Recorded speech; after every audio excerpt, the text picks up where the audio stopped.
Hi, we're here at the Outdoor Retailer Show and Film Festival Flix Mountain Adventure Film Festival Ambassador Ben Rueck, who's also an Adidas athlete. And I'm so excited to be here talking to you today. Tell me, you're an athlete. How does the show fit into a career as an athlete, and are you still training while you're here? The show fits in really well to a career as an athlete because you can meet with your sponsors and discuss new trip ideas, figure out budgeting for whatever adventures that you're planning on going on, or just kind of giving a face to a name, which is a really important part, like creating your connections with people. When you were just a climber, did you ever understand that as things evolved and you got to the point where you were going to have sponsors, that there would be such a business in having to make proposals and sell your ideas of expeditions to them? I had no idea. I honestly thought that most sponsors would just kind of give you an idea and you could pick and choose. I had no idea that as an athlete you had the ability to create as much of an idea of where you go. So I had no idea. How did you learn? Did someone teach you, here's how to make a proposal, here's how to navigate the waters? I screwed up a lot. I got denied proposals a ton until I could kind of figure out the right way to show what you're going to do. Okay. Who knew it was a business? Not me. No idea. So let's talk about some of the things you've done this year, though. Escalante Canyon, the videos on our website, on your page, absolutely incredible. Tell me, what was that journey like? That journey was really scary. That was one of my very first major trad climbs that I'd ever done. So falling on gear or just kind of understanding how delicate ring locks or how delicate even sandstone is was probably one of the greatest journeys that I'd ever had in climbing, because it forced a mental and a physical and also just a huge emotional understanding of myself and how I rock climb. And was, the process, obviously, it's climbing is one part of the art, learning how to place the gear properly so it's going to hopefully not rip out. It's a whole nother part. What you just jumped into it on this, massive, hard climb on shaky sandstone. Oh, actually, I got really lucky with that. I had a really good mentor that kind of walked me through a lot of it, but then he wound up climbing the route before I did and kind of went on to better and better things, and I was just stuck hitting my head against this wall trying to figure it out. And that's where the major learning process came in, which was developing my own style or developing my own understanding of how my body works on the rock, as opposed to just listening to left foot up here, right foot in here, and then twist really hard and pull. So right, because you climb at a level that you can't just pull through it. They're actually, if your technique's not, if it's not all 100% there, strength, technique, weather, everything, it's not going to happen. Yeah, I mean, everything is super dependent on conditions, not only the condition of your body, but also the condition of the rock, or even if it's the dew point or the humidity is high or low. It's kind of frustrating, actually. You're it's a great day. Not. So how do you train to achieve that? Is it all just rock climbing, or are you lifting weights? Are you running? Are you doing alternative things? Well, for that particular rock climb, it was the full package. It was training endurance on climbing lots of routes in the gym, just so that I could have the ability to still be able to climb past 40 feet. And then it was training my core. It was training coordinations between muscles, and if I'm flexing my left leg, my right arm needs to be doing something different, and understanding that different key points and different muscles had to work. And that only came through not only just lifting weights, but also just moving on not only the rock, but just in life in general.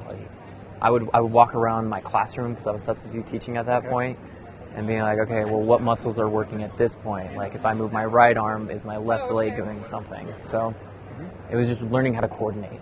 And what about, does nutrition play a role? Hans Florian said he can just eat anything. He's a garbage machine. Other people are different. What do you do to fuel, while you're both training and then while you're, actually on the performance?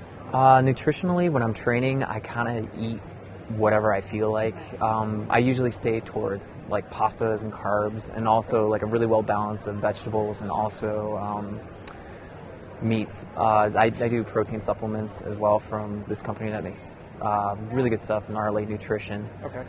And When I'm not training, though, I get to back my diet off completely to just simple carbs and simple meats, things that my body can process quickly and efficiently. Okay. And like I notice a huge difference. If I eat like really heavy, rich foods when I'm trying to send something, I might as well just give up, just because my body doesn't want to function the way that I know that it can if I'm eating simple, clean, healthy, organic foods.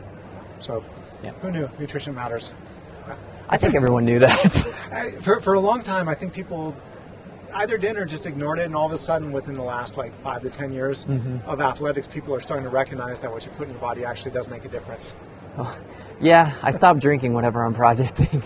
So speaking of projecting, tell me about the one that you just completed. It's another route in Escalante Canyon, and it's just this beautiful splitter line.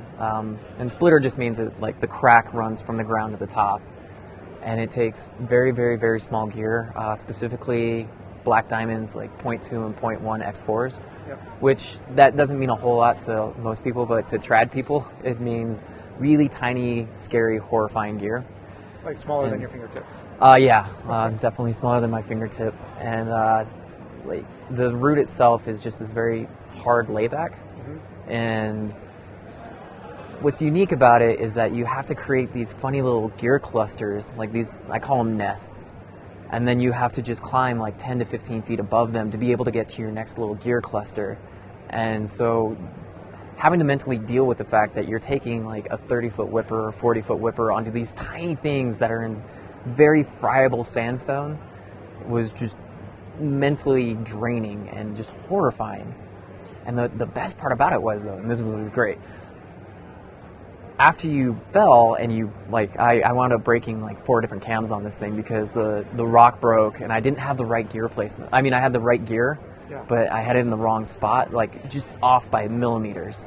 And the rock just would explode into this like array of wires and sandstone. And one time a cam hit me so hard in the chest that I couldn't breathe very well for like a day. And just having to pull through those memories and just being like, I want this route that bad, was exponential in the journey. Like it was a huge process and a big eye-opener to what you can do when you focus. So how many days did you end up working overall before you sent the route? It took me about 4 weeks. Okay. But in those 4 weeks, it was like 1 day on, 1 day off, 1 day on, 1 day off. And then towards the, because it was that taxing, that I would have to actually have a full rest day to be able to try it the next day. And it was very, very specific. It was like only 3 tries in 1 day. Okay. And then I would be climbing. Like I didn't feel like I was climbing anymore. It was really kind of funny. But then towards the end of the process, it would turn into 2 days on, 1 day off, 2 days on, 2 days off. Okay.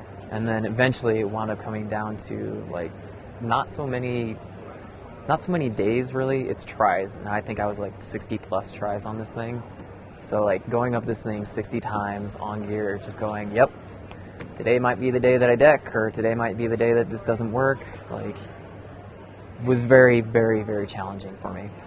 Well, that's amazing, and then you achieved it. So yeah, I got really lucky, like really lucky. Well, and a lot of trying. So what's next on your horizon?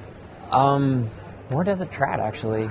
This has really opened my eyes up to what is possible and what I really like doing, and that's just kind of going out, getting dirty, getting scared, and then putting up new routes. There's a really fun multi-pitch route that was an old project by a desert legend. Okay. So I'm going to go look at that and see if that's possible, and then just go new routing around the world, China and like Colorado, Utah, Europe, a few other different places. Awesome. And obviously there's a lot of films now going on, and there's a lot of films of your ascents. What's the process like now working with cameras? Does that change the dynamic versus just being out there climbing on your own? Yeah, when you do have a camera on you, I do think that there's an added, not really an added pressure, but just a different pressure. And it's not really one to perform, but it's more of one to, how would you describe that? No, I guess it would be to perform, but what's interesting is the more used to the camera that you get, and if you have the right kind of crew, then it doesn't really matter. Yep. And you wind up being able to just really focus on like your task at hand and like what you're capable of doing. And then all of a sudden it all kind of turns around to going, okay, it's not about the send, it's about the journey that's involved in whatever you're doing. Like, this is my adventure, and these guys are here to document it. Whether I succeed in my goal or whether I fail in my goal, it doesn't really matter. And so that pressure that you feel to perform kind of goes away. And I guess that's why it's a little mixture of both. It's different, but I do like that the idea that the documentarian should be documenting and making a story of whatever happens, because that's the inspiration for those of us watching. Which leads me then to, at the core you're an athlete, and yes, you're involved in film, but when I came along and told you about the Mountain Adventure Film Festival, what about that made you get interested to say, yeah, I'd love to be a part of it? I think the Mountain Film Festival is really just an inspirational tool. With how much media and content's out there, it's really hard to sift through everything. Like, you spend a lot of your time just kind of going neat, but you never really get a full story. You never get a full understanding of, like, what did these people do? Like, why are they doing it, and how come they do it? And with the film festival, like, from what I've seen and what I've actually been able to watch to this point, I've gotten a lot of ideas. I've seen, like, what's possible, and, like, what these people do is actually not something that's completely like what I can't do. It's just they are trying to achieve their goal. They're trying to make it happen. And regardless of whether they make it or not, they show you that it is possible to at least try. And that's why I really like the film festival, is because I can watch these films where who cares if they make it or they don't make it, or if they make it in a way that they didn't even expect. I'm still inspired to go give whatever I thought that I was not going to be able to do at least a chance.